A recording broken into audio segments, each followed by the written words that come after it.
Bonjour et bienvenue sur Veto Inside. Aujourd'hui, je vais vous parler neurologie et plus précisément d'épilepsie idiopathique. Un article récent vient de nous montrer des changements en termes de gestion des patients avec une épilepsie idiopathique.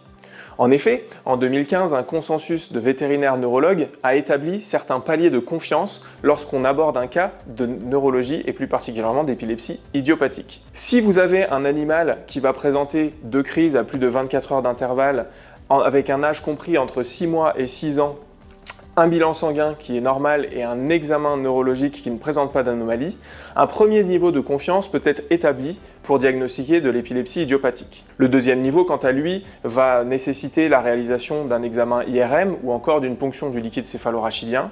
Et le dernier et troisième niveau va lui nécessiter un examen d'électroencéphalographie. Aujourd'hui, une nouvelle étude vient remettre un petit peu en question cet âge entre 6 mois et 6 ans et également cet examen neurologique normal entre les crises. En effet, cette étude rétrospective sur 111 chiens à la fois brachycéphaliques et non brachycéphaliques a montré qu'une proportion des chiens brachycéphaliques pouvait prétendre à de l'épilepsie structurelle plutôt qu'idiopathique, malgré des critères en faveur d'une épilepsie idiopathique. Sur l'ensemble des 111 chiens, à peu près un tiers d'entre eux présentaient une épilepsie structurelle.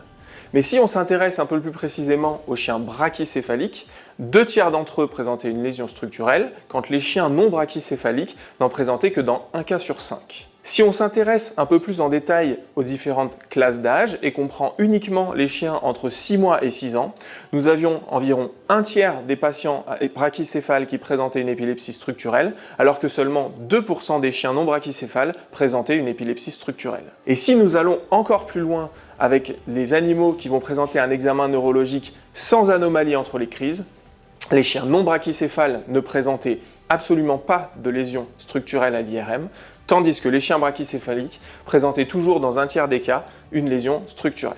Autrement dit, un chien brachycéphalique qui vous est présenté avec un niveau de suspicion pour une épilepsie idiopathique assez élevé ne doit pas vous induire en erreur.